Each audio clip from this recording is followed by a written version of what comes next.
Hello aspirants, इस video में हम 8 जैन 2017 संडे के न्यूज आइटम्स देखेंगे। द हिंदू न्यूज़पेपर से 15 न्यूज आइटम्स पिकअप किए गए हैं जो हम डिस्कस करेंगे अभी। पहला न्यूज आइटम है election commission seeks government response on plea to defer budget. तो जो बजट सेशन है पार्लियामेंट का, उसको ये साल प्रीपोन किया गया है। 31 जैन को बजट सेशन इनिशिएट होगा पार्लियामेंट का, plus presentation of budget 1 Feb को होगा। तो ये जो हमेशा बजट एंड ऑफ फेब में प्रेजेंट होता है, ये साल इसको प्रीपोन किया है ताकि फाइनेंशियल ईयर प्रीपोन कर सके। तो ये प्लान्स गवर्नमेंट के पहले ही उन्होंने सामने रख दिए थे। तो अब ये जो क्लैश हो रहा है ये budget session with the assembly polls, तो 5 स्टेट लेजिस्लेटिव असेंबली में इलेक्शन शेड्यूल्ड है। इलेक्शन कमीशन ने इलेक्शन डेट्स अनाउंस किए हैं फ्रॉम फेब टू मार्च। तो ये जो क्लैश हो रहा है ये डिफिकल्ट होगा क्योंकि model code of conduct initiate हो जाता है इलेक्शन कमीशन से। तो इस समय में कोई भी स्टेट गवर्नमेंट, सेंट्रल गवर्नमेंट कोई भी नए स्कीम्स लॉन्च नहीं कर सकती। तो बजट के साथ ऑफकोर्स नए स्कीम्स आएंगे। तो इसीलिए इसको एडजस्ट करने के लिए ये डिमांड रखी जा रही है ऑपोजिशन पार्टी से कि बजट सेशन को डिले किया जाए ताकि ये मॉडल कोड ऑफ कंडक्ट से क्लैश ना हो। पर सेंट्रल गवर्नमेंट ने अपना स्टेटमेंट ये दिया है कि बजट सेशन डिले नहीं करेगी क्योंकि इसकी वजह से बाकी स्टेट्स में डेवलपमेंटल एक्टिविटीज में बाधा आएगी। तो ये सामने आया। इलेक्शन कमीशन के सामने भी अपोजिशन पार्टीज ने पिटीशन किया है। सुप्रीम कोर्ट के सामने भी हमने प्रीवियसली न्यूज में देखा है कि अपोजिशन पार्टीज ने पिटीशन किया है और सुप्रीम कोर्ट ने तभी कहा कि कोई अर्जेंट हियरिंग की जरूरत नहीं है इस मैटर में, पर पिटीशन पे हियरिंग होगी।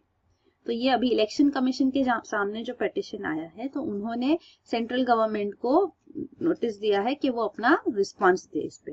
तो ये अभी तक का डेवलपमेंट है। इलेक्शन कमीशन एक इंडिपेंडेंट बॉडी है जो अपना डिसीजन लेगी कि ये क्लैश परमिसिबल है या नहीं।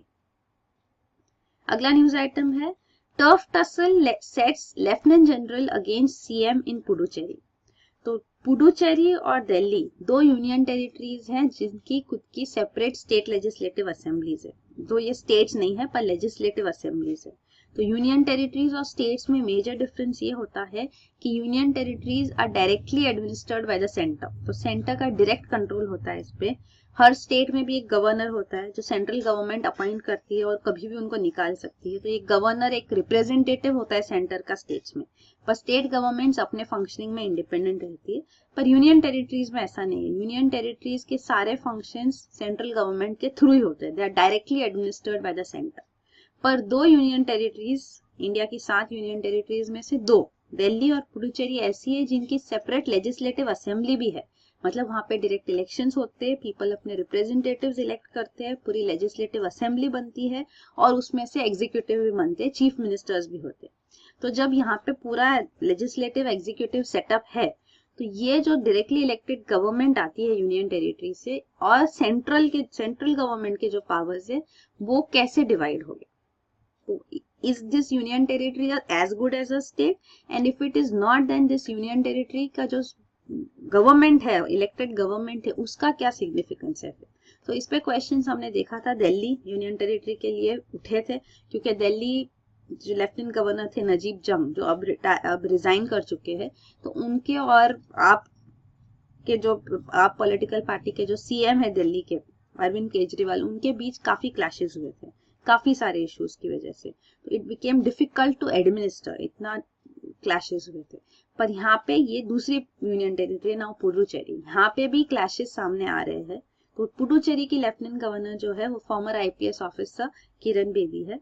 तो इन्होंने एक व्हाट्सएप ग्रुप बनाया जिसमें सारे पुडुचेरी सिविल सर्विसेज ऑफिसर्स थे और इस ग्रुप में, व्हाट्सएप ग्रुप में, एक नॉन डिजायरेबल एक ल्यूड वीडियो किसी ने पोस्ट किया। तो उस ऑफिसर को लेफ्टिनेंट गवर्नर ने सस्पेंड कर दिया इस बेसिस पे। उनके against section 67A of information technology act भी लगाया गया।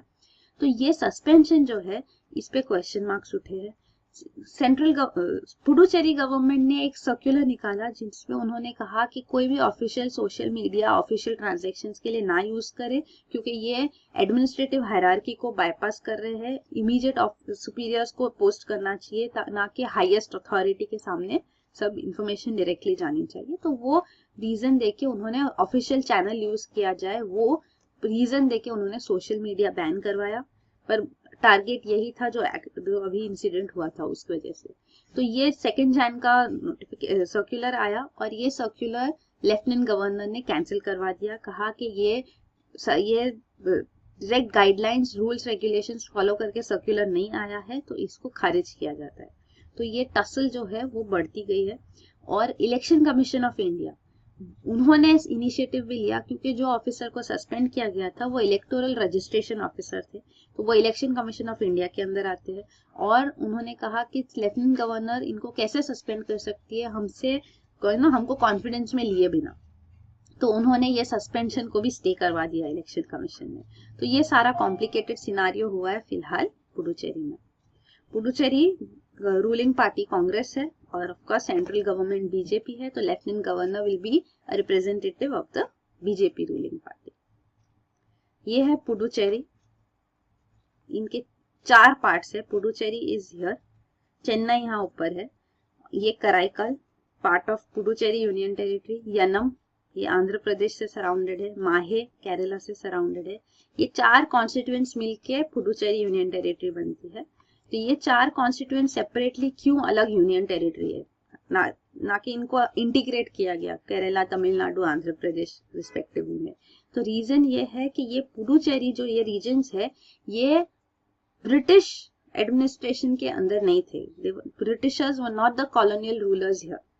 तो 1947 में जब इंडिया को इंडिपेंडेंस मिला ब्रिटिशर्स से, ये reasons were still not free from colonial rule. यहाँ पे फ्रेंच पावर में थे, जिन्होंने बाद में ये टेरिटरीज छोड़ दी। तो इनको सेपरेट टेरिटरीज ही रखा गया, क्योंकि फ्रेंच एडमिनिस्ट्रेशन यहाँ पे प्रिवेलेंट था, फ्रेंच क्यूजीन, फ्रेंच लैंग्वेज, तो ये पूरा सेपरेट कल्चर यहाँ था। तो इसीलिए इसको इंटीग्रेट करना वुड बी डिफिकल्ट, इसीलिए सेपरेट यूनियन टेरिटरीज ही रही है। पर क्योंकि यहाँ पे वेल एडवांस्ड टेरिटरीज थी, तो इन रिप्रेजेंटेटिव गवर्नमेंट यहाँ पे लाया गया है। तो ये एक रीजन है। तो अब देखते हैं कि ये जो डायलेमा है relation between union territories with elected government and the centre कैसा होना चाहिए, ये हम देखते हैं आगे इस पे क्या डेवलपमेंट्स होगी। अगला न्यूज आइटम है Gujarat will be defence service hub. So vibrant Gujarat summit जो हर साल होती है, जब chief minister Narendra Modi power में थे तब से ये स्टार्ट हुआ था। तो यहाँ पे वाइब्रेंट गुजरात समिट में काफी सारे इन्वेस्टर्स आते हैं और वो अपने इनिशिएटिव सामने रखते हैं, वो इन्वेस्टमेंट्स प्लेज करते हैं। तो काफी सारा मैन्युफैक्चरिंग हब बन चुका है Gujarat already. Pharmaceutical companies, textile companies, petrochemical, automobile companies वगैरह यहाँ पे एस्टेब्लिश हुई है। तो गुजरात में और एक इनिशिएटिव जो अब लिया गया है वो है BSE, बॉम्बे स्टॉक एक्सचेंज ने अपना इंटरनेशनल स्टॉक एक्सचेंज यहाँ पे सेटअप किया है गांधीनगर के पास, gift city Gujarat international finance tech city यहाँ पे ये एस्टेब्लिश किया गया है। तो ये वाइब्रेंट गुजरात समिट 2017 में गुजरात चीफ मिनिस्टर कह रहे हैं कि हम लुक फॉरवर्ड कर रहे हैं कि इंटरनेशनल फाइनेंशियल सर्विसेज का भी हब गुजरात बने, और डिफेंस इक्विपमेंट मैन्युफैक्चरिंग में भी वो लीड लेना चाहते हैं, क्योंकि make in India and defence में भी काफी सारे अपॉर्चुनिटीज आएंगे, तो गुजरात इसका फायदा उठाना चाहती है। अगला न्यूज आइटम है Indian scientist novel approach to diagnose retinal diseases. So retina part of the eye, तो इसमें जब डिजीजेस होती है तो वो रेटिनल डिजीजेस का अर्ली डायग्नोसिस अगर किया जाए तो उनका बेटर क्योर हो सकता है। तो ये रेटिनल डिजीजेस डिटेक्ट करने के लिए ये जो इंस्ट्रूमेंट होता है, जो जनरली ऑप्थेल्मोलॉजिस्ट यूज करते हैं, इवन ऑप्टिशियंस के पास आप जनरली जाओ तो ये अवेलेबल होता है। ये इससे लाते हैं ये ऑप्टिकल कोहेरेंस टोमोग्राफी। सो ये OCT जो मशीन होता है मेथड, तो ये ऑप्टिकल कोहेरेंस टोमोग्राफी में जो इमेज मिलती है उसमें काफी सारा डेटा होता है, पर क्लैरिटी नहीं होती, इतना क्लियरली डिटेक्ट नहीं कर पाते। तो स्टैटिस्टिकल डेटा यूज करके इंडियन रिसर्चर्स ने एक बायोमार्कर टूल डेवलप किया है, जिससे ये डेवलप हो सकता है कि ये डिजीज का अर्ली ऑनसेट, अर्ली डायग्नोसिस किया जा सके। तो ये डायबिटिक मॉक्यूलर एडिमा, तो एडिमा जो डिजीज है वो स्वेलिंग को एडिमा कहते हैं। तो स्वेलिंग रेटिनल लेयर्स होते हैं, तो रेटिनल लेयर्स में जब स्वेलिंग हो जाती है डायबिटीज की वजह से, तो ये diabetic macular oedema disease develop होती है। तो इसका अर्ली डायग्नोसिस किया जा सकता है। तो ये एक ब्रेक थ्रू इंडियन साइंटिस्ट ने डेवलप किया है। तो ये बाकी सारे आई बेस्ड डिजीजेस पे भी यूज किया जा सकता है। तो ये स्टैटिस्टिकल डेटा है, एक टूल है जो ये यूज करके अर्ली डायग्नोसिस ला सकते हैं।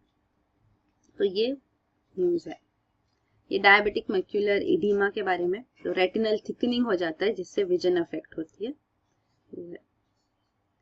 फिर अगला न्यूज आइटम है a fully biocompatible cell level motility engine develop. So ये इंडियन साइंटिस्ट ने डेवलप किया है, एक मॉलिक्यूल है, कोलॉइडल पार्टिकल डेवलप किया है। तो ये नैनो साइज्ड पार्टिकल्स है जो एनर्जी, एक्सटर्नल एनर्जी यूज किए बिना मूव कर सकते हैं विस्कस लिक्विड में, जैसे थिक लिक्विड थोड़ा हो ब्लड जैसे, तो उसमें ये इजीली मूव कर सकते हैं।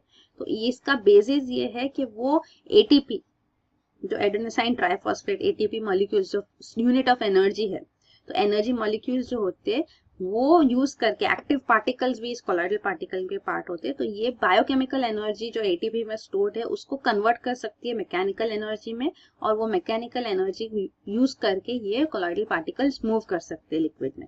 तो ये एक बेनिफिट है। और ये कोलॉइडल पार्टिकल्स के अंदर एक मैग्नेटाइट भी होता है, तो मैग्नेटिक फील्ड, एक वेरी स्मॉल मैग्नेटिक फील्ड लगाने से ये मॉलिक्यूल्स, जो magnetic field which will be very safe for the human body, ये लगाने से इवन ये मॉलिक्यूल्स को डायरेक्शन भी दिया जा सकता है कि किस डायरेक्शन में ये मूव करे।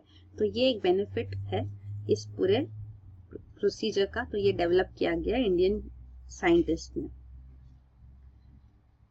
अगला न्यूज आइटम है Kerala's avian diversity gets richer. तो केरला में एवियन मतलब बर्ड रिलेटेड, बर्ड डाइवर्सिटी अब और रिच हो गई है क्योंकि नए स्पीशीज अनाउंस हुए हैं। तो ये बर्ड फैमिली है लाफिंग थ्रशेस। तो ये mountain laughing thrushes, mountain means mountain areas में मिलते हैं। तो माउंटेन लाफिंग थ्रशेस ये स्पीशीज एंडेमिक है, ये रीजन में ही वेस्टर्न घाट्स में केरला में पाए जाते हैं। तो इसकी दो स्पीशीज नोन थी originally, Nilgiri laughing thrush and Palani laughing thrush. तो ये रीजन के बेसिस पे ही नाम दिए गए हैं। तो पालनी हिल्स जो है मुन्नार हिल्स के पास है, जो पेरियार टाइगर रिजर्व भी केरला में यहीं पे है। तो ये पालनी हिल्स के पास ये एक पालनी लाफिंग थ्रश है, और नीलगिरी हिल्स के पास ये Nilgiri silent valley national park, यहाँ पे ये नीलगिरी लाफिंग थ्रशेस है। तो ये दो स्पीशीज तो ओरिजिनली थी, अभी दो और नई स्पीशीज पाई गई है। तो यही फैमिली की दो नई स्पीशीज है, Banasura laughing thrush and Travancore laughing thrush. तो इन दोनों को रिकॉग्नाइज किया गया है बर्ड लाइफ इंटरनेशनल के थ्रू। तो बर्ड लाइफ इंटरनेशनल एक इंटरनेशनल ऑर्गेनाइजेशन है जो 1922 में एस्टैब्लिश हुई थी।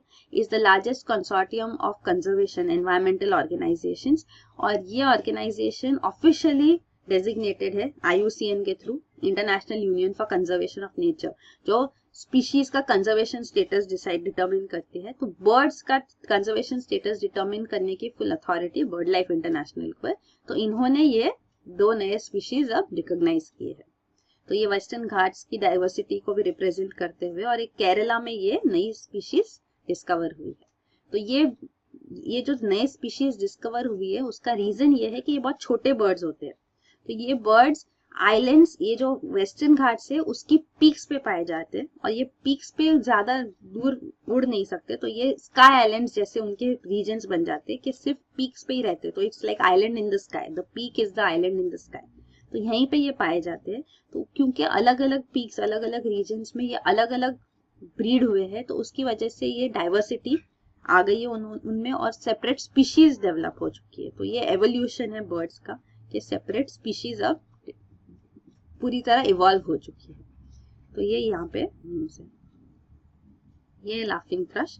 Bird life international already UPSC ने पहले सवाल पूछ चुका है इस पे प्रीलिम्स में, तो इसके बारे में आपको पता होना चाहिए कि ये global partnership of conservation organisations है to conserve birds, their habitats and global biodiversity. It's the world's largest partnership of conservation organizations with over 120 partner organizations. इनकी क्वार्टरली मैगजीन आती है वर्ल्ड बर्ड वॉच, और ये ऑफिशियल रेड लिस्ट अथॉरिटी है for birds under IUCN। ये है western Ghats यहाँ पे। पूरा ये महाराष्ट्र से लेके पूरा केरला तक। नीलगिरी हिल्स, नीलगिरी रीजन यहाँ पाया जाता है यहाँ पे। So it's shared between all three, Kerala, Tamil Nadu and Karnataka. और ये जो केरला का वेस्टर्न घाट्स पार्ट है, तो ये कोस्टल प्लेन है, उसके बाद ये वेस्टर्न घाट्स आते हैं। यहाँ पे ये Periyar lake, Periyar tiger reserve, Palani hills यहाँ पे है, नीलगिरीज यहीं पे है। फिर अगला न्यूज आइटम है, India's refusal to scale up bedaquiline is really the world's problem. तो बेडाक्विलिन एक ड्रग है जो MDR TB, multi drug resistant TB के लिए यूज किया जाता है।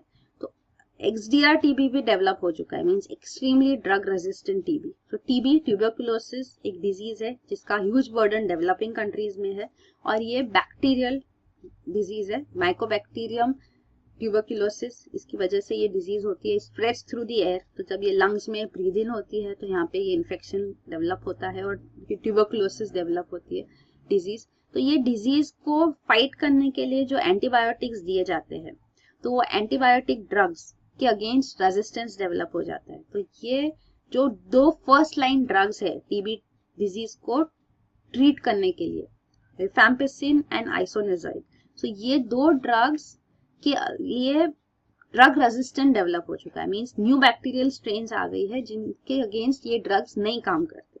तो जब ऐसी TB आपको होती है जब जहां ये 2 ड्रग्स नहीं काम करेंगे, तो उसको कहते हैं multi drug resistant TB, MDR TB। और फिर एक्सट्रीमली ड्रग रेजिस्टेंट TB भी डेवलप हो चुका है, जिनमें फर्स्ट 4 लाइन जो स्टैंडर्ड ड्रग्स है TB ट्रीटमेंट के लिए, वो चारों काम नहीं करती है। ये TB स्ट्रेन इन चारों को रेजिस्टेंट है, तो उसको बोलते हैं एक्सट्रीमली ड्रग रेजिस्टेंट TB। तो ये जो TB ड्रग रेजिस्टेंस डेवलप होता है, इसके रीजंस ये है कि जो प्रिस्क्रिप्शंस दिए जाते हैं TB के लिए वो करेक्टली फॉलो नहीं होते।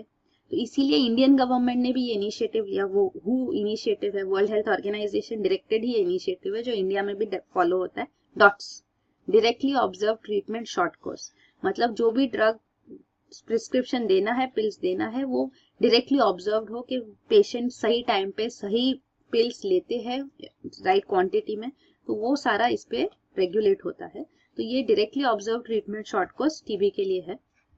तो इसीलिए देखा जाता है कि जब कोई टाइम पे ड्रग लिया गया, कोई टाइम पे नहीं लिया गया, तो इन केसेस में ड्रग रेजिस्टेंस डेवलप होता है। तो अभी गवर्नमेंट ने जो ये नया ड्रग आया है जो MDR TB के लिए इफेक्टिव है, बेडाक्विलिन, ये ड्रग सेंट्रल गवर्नमेंट ने बहुत स्ट्रिंजेंटली इम्प्लीमेंट किया है कि सबको ये इजीली अवेलेबल नहीं होगा, क्योंकि हम देख रहे हैं कि ड्रग रेजिस्टेंस TB डेवलप होता है। पर इतना स्ट्रिंजेंट ये हो गया है कि सिर्फ ऑल ओवर इंडिया 6 सेंटर्स है, 6 सेंटर्स पे ही ये ड्रग अवेलेबल है, और एकदम स्ट्रिंजेंट नॉर्म्स है इसको अक्वायर करने के लिए। तो इसके अगेंस्ट जुडिशरी में एक केस फाइल किया गया है, 18 ईयर ओल्ड गर्ल जो XDR TB से सफर कर रही है, जिनको ये ड्रग्स अवेलेबल नहीं हो रहे। तो it's a life threatening situation, और ये लाइफ सेविंग ड्रग उनको नहीं दिया जा रहा है। तो इसके क्या रीजंस है? तो ये गवर्नमेंट की तरफ से लापरवाही भी है, क्योंकि एक एस्पेक्ट है कि ड्रग रेजिस्टेंस नहीं डेवलप होना चाहिए, और दूसरा एस्पेक्ट ये है कि जिनको इनकी जरूरत है उनको ये इफेक्टिवली मिलना भी चाहिए। अदरवाइज वही है कि ड्रग अगर नहीं मिलेगा इनको टाइम पे, या इतना लेट स्टेज पे मिलेगा जब उनको ये इफेक्टिव नहीं होगा, तो उन केसेस में ज्यादा ड्रग रेजिस्टेंस डेवलप होता है।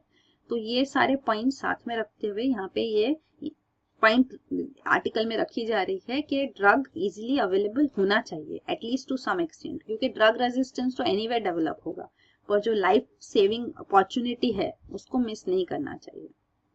तो यही है। और TB, you should know, TB का ह्यूज बर्डन इंडिया में है। India is home to more TB patients, MDR TB patients than any other country in the world. So largest burden of MDR TB patients is also in India. तो इन cases में India को और ज्यादा proactive होना चाहिए। तो ये bedaquiline के बारे में है, जिसको वर्ल्ड हेल्थ ऑर्गेनाइजेशन ने अप्रूव किया, और इंडियन गवर्नमेंट ने इसको अप्रूवल Jan 2015 में दिया है। तो ये इंडिया में अवेलेबल है। अगला न्यूज आइटम है श्रीलंका's नेक्स्ट बिग फाइट। तो श्रीलंका में मलेरिया प्रिवेलेंट था, पर मलेरिया इरेडिकेट हो चुका है। वर्ल्ड हेल्थ ऑर्गेनाइजेशन ने स्टेटस श्रीलंका को ऑलरेडी प्रोवाइड कर दिया है थोड़े टाइम पहले ही। तो Sri Lanka is now malaria free. तो अब नेक्स्ट बिग फाइट जो है वो है CKD-U, chronic kidney disease of unknown etiology, मतलब क्रॉनिक किडनी डिजीज तो होती है, तो किडनी डिजीज हाइपरटेंशन की वजह से, डायबिटीज की वजह से होती है, पर ये जो सीकेडी है यू, तो यू इज अननोन इटियोलॉजी, मतलब ये कॉजल फैक्टर्स किस वजह से होती है वो अननोन है। तो ये सीकेडी यू काफी सारी जगहों पे ऑल ओवर द वर्ल्ड पाई गई है रिसेंटली, तो इसके रीजंस अभी तक नहीं पता है, पर ये फार्मर्स मेजरली अफेक्ट हो रहे हैं। तो जो सेंट्रल अमेरिका में फार्मर्स शुगर केन फार्म्स में जो वर्क करते हैं वो अफेक्टेड है। इवन ये निकारागुआ और एल सल्वाडोर जो सेंट्रल अमेरिकन कंट्रीज है, यहाँ पे फर्स्ट टाइम रिपोर्ट की गई रिसेंटली। तो ये, और इजिप्ट में भी एलमीना करके जो ये एक गवर्नेट है इजिप्ट में, वहां पे ये पाई गई है। इंडिया और श्रीलंका, ये दो कंट्रीज में भी ये रिसेंटली पाई गई है। और इंडिया में ये मेजरली आंध्र प्रदेश, उड़ीसा, यहाँ पे इन स्टेट्स में फार्मर्स को अफेक्ट किए है।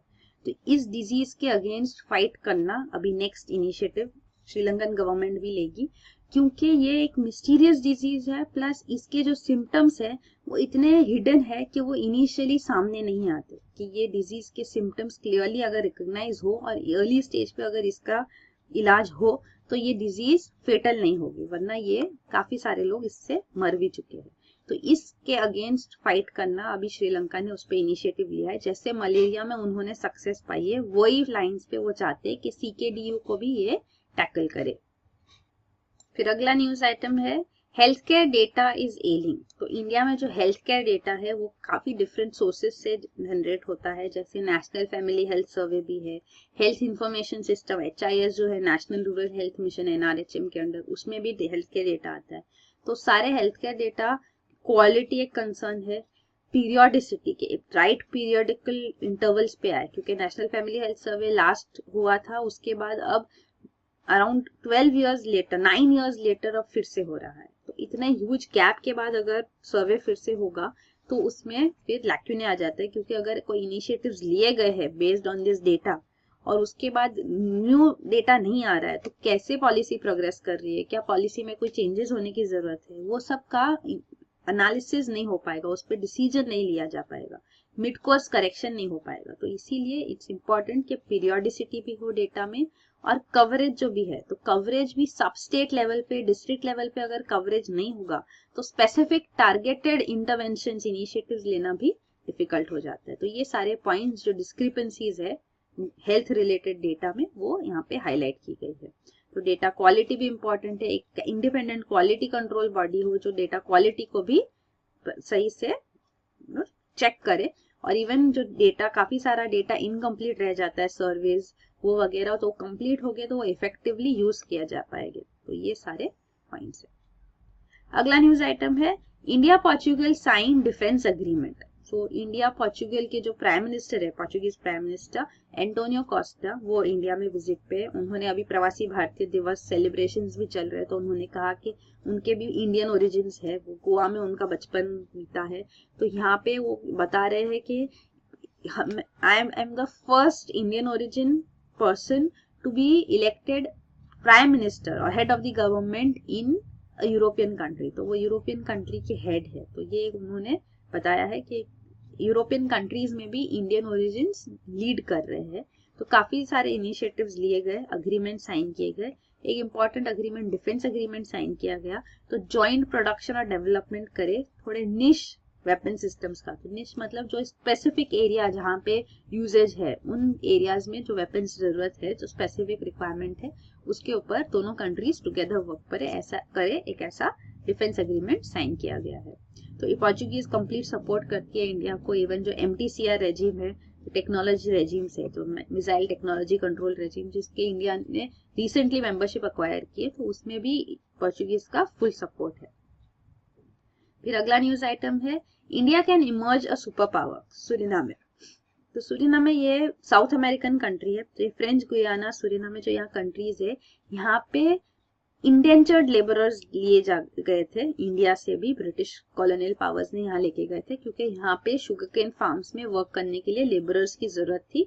और यहाँ पे जब स्लेवरी अबॉलिश कर दी गई तो ये यहाँ पे लेबरर्स मिलना मुश्किल हो गया था। तो ये 1873 से 1916 के बीच काफी सारे इंडेंचर्ड लेबरर्स यहाँ लिए गए, और ये इंडियंस यहीं पे सेटल हुए हैं और ये इनकी जनरेशन यहाँ पे अभी भी मौजूद है। तो इवन सूरीनामे में 30% of the countries population Indians है, तो इंडियन ओरिजिन के है। तो ये एक इम्पॉर्टेंट पॉइंट है। इवन सूरीनामे के जो वाइस प्रेसिडेंट है माइकल अश्विन अधीन, तो वो भी इंडिया से फ्रेंडली रिलेशन एक्सपेक्ट करते हैं। वो चाहते हैं कि इंडिया सूरीनामे को हेल्प करे, नेचर फ्रेंडली टेक्नोलॉजी प्रोवाइड करे, ताकि वो भी कम्पीट कर पाए ग्लोबल मार्केट में, के इनिशिएटिव्स लिए जा सके विथ हेल्प ऑफ इंडिया। तो अगला न्यूज आइटम है 21 injured following protests against Chinese project. तो ये श्रीलंका में प्रोटेस्ट हो रहे हैं। तो चाइना ने श्रीलंका में हम्बनटोटा पोर्ट डेवलप किया है, आपको पता होगा। तो हम्बनटोटा पोर्ट 99 इयर्स के लीज के पर दिया गया था एक कंपनी को, जिसके अंदर 80% स्टेक चाइनीज कंपनीज का है। तो चाइना मेजॉरिटी कंपनी है। हम्बनटोटा पोर्ट डेवलप करने के लिए अराउंड $1.2 बिलियन चाइना ने ऑलरेडी इन्वेस्ट कर चुके हैं और ये डेवलप हुआ है।